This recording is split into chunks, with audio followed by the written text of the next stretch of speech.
बिहार सरकार ने भी अपने स्टैंड से जेपीसी को अवगत करा दिया है कि यहाँ जो माइनॉरिटी के संगठन हैं, जो अल्पसंख्यकों के इदारे हैं, धार्मिक संगठन हैं, उन लोगों से भी हम लोगों की बात हुई थी। सरकार की भी बात हुई, पार्टी की भी बात हुई, और उन लोगों की जो चिंताएं थी उसमें हम लोगों को जो सही लगा उसके बारे में हम लोगों ने जेपीसी को बाजाबता विधिवत जानकारी दे दी है कि यहाँ बिल पर मोदी सरकार और बीजेपी की टेंशन बढ़ाने वाले बयान से करते हैं। ईद के बाद वक्फ बिल संसद में पेश होने की संभावना है, लेकिन बिल पेश होने से पहले ही एनडीए के साथी और आंध्र प्रदेश के मुख्यमंत्री चंद्रबाबू नायडू ने वक्फ की जमीनों और मुस्लिम समाज को लेकर बड़ा बयान दिया। चंद्रबाबू नायडू ने जो कहा, मुस्लिम समाज को जो संदेश पहुंचा वो यही है कि वक्फ के मुद्दे पर वो मुस्लिम समाज के साथ खड़े हैं। कर रहा हूं भाई, देखिए मैं 21वीं सदी का पढ़ा लिखा ही हूं। मुझे इन सब बातों से, और मैंने इस बात को बोलते बोलते मैंने कहा है कि धार्मिक विषयों में नहीं इंटरफेयर करना चाहिए, वो व्यक्तिगत आस्था का विषय है। क्या जा रहा है, मैं अपने सहयोगियों की भी मैं बात कर रहा हूं। अगर आप उनका भी नाम लेकर बोल रहे हैं कि वो लोग ये करते हैं, मैं इस राजनीति से सहमत नहीं हूं। मैं मानता हूं कि आज की तारीख में there are bigger issues, there are bigger things that needs to be addressed and we need to talk about that rather than just talking about Hindu and मुस्लिम।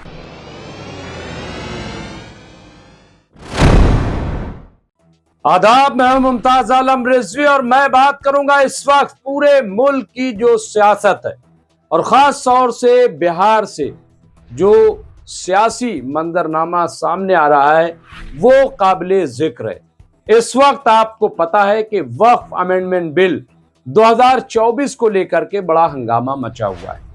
अभी जो हमारे गृह मंत्री हैं, वजीर दाखिला अमित शाह, उन्होंने एक प्राइवेट न्यूज चैनल पर इंटरव्यू देते हुए कहा कि इसी सत्र में, यानी ये जो पार्लिमानी इजलास बजट का जारी है, इसी में वक्फ अमेंडमेंट बिल लाया जाएगा, ये उन्होंने कह दिया।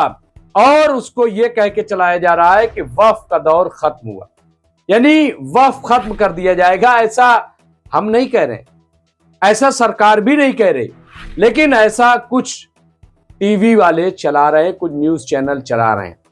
लेकिन आप ये देखिए कि सरकार आखिर क्यों इतना घबराई हुई, क्यों इतना डरी हुई है।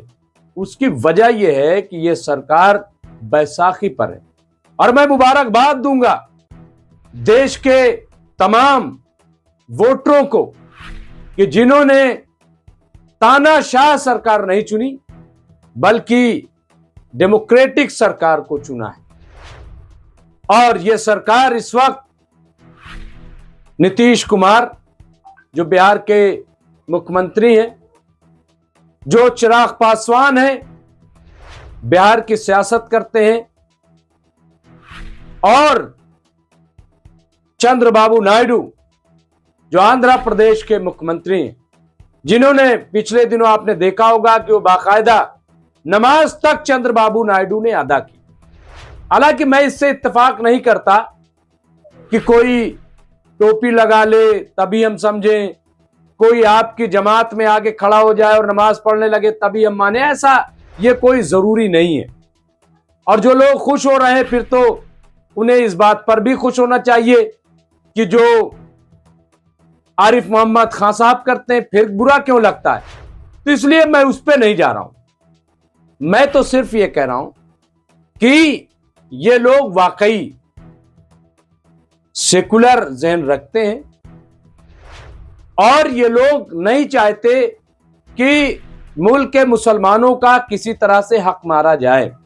और इसकी तस्वीरें बराबर सामने आ रही। अभी जयंत चौधरी जो केंद्रीय मंत्री हैं, जो एनडीए का हिस्सा हैं और जो वेस्टर्न यूपी की राजनीति करते हैं, जो चौधरी अजीत सिंह के बेटे हैं जयंत चौधरी, उन्होंने भी उत्तर प्रदेश की राजनीति पर जो मुसलमानों को परेशान करने वाली है, जिस तरह से नमाज पर पाबंदी लगाई जा रही थी या उसको एक इशू बनाया जा रहा था, सड़क पे, छत पे पासपोर्ट छीन लिया जाएगा, रद्द कर दिया जाएगा, और न जाने क्या क्या, लाइसेंस रद्द कर दिया जाएगा, ये सब इस पर वो खुल कर बोले और कहा कि ये ठीक नहीं है। ये अच्छी बात नहीं है। इसी तरह से एक और बयान सामने आया है जिसने मोदी सरकार की नींद उड़ा दी। जी हां, बहुत बड़ा बयान है। यह बयान दरअसल मोदी जी के हनुमान जी का है। मेरी मुराद है एलजेपीआर के जो सरबराह हैं और केंद्रीय मंत्री हैं चिराग पासवान। जी हां, चिराग पासवान ने मौजूदा राजनीति को पूरी तरह से खारिज कर दिया।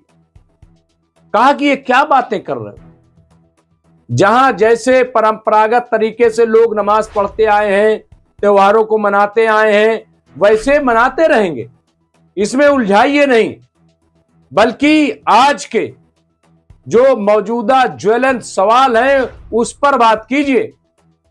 आप हमसे बात कीजिए फूड प्रोसेसिंग के बारे में।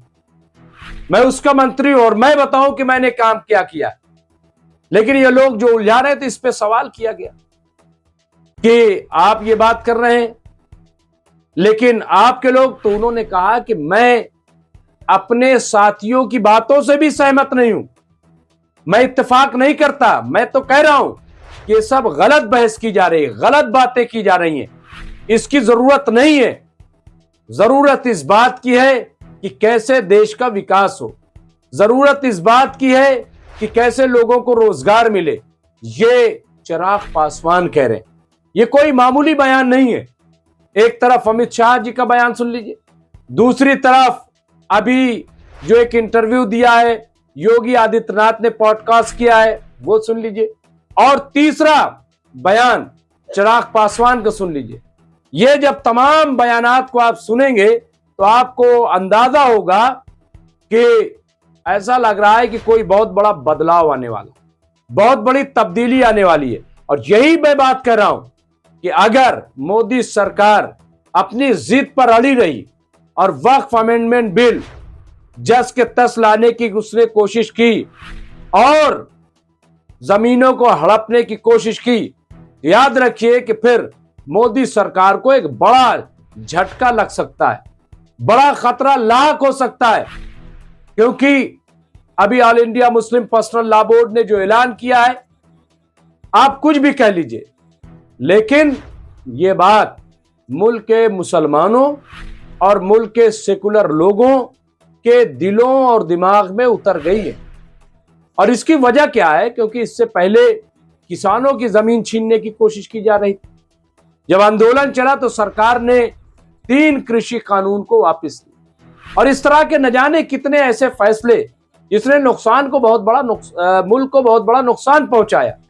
नोटबंदी हो या जीएसटी हो, आप देख लीजिए, कफन तक पे, थाली पर जो गरीबों के लिए मिलती है, जो उस पर तक टैक्स लगा दिया गया। तो लोग इससे काफी नाराज हैं। लॉकडाउन जो किया गया गलत तरीके से, ये बात अलग है कि फिर मोदी सरकार बनी, लेकिन 240 पर भाजपा सिमट गई। ये भी तो देखिए, यूपी में सबसे बड़ी हार हुई, 80 में से 43 सीटों पर सिमट गई भाजपा। क्या ये कोई मामूली बात थी? तो इस तरह की तमाम चीजें आप देखिए, इससे अंदाजा हो रहा है कि सरकार को, मोदी जी को सही से फैसला करना पड़ेगा, वरना कहीं ऐसा ना हो कि उनकी सरकार खुद खतरे में पड़ जाए। बहुत बहुत शुक्रिया।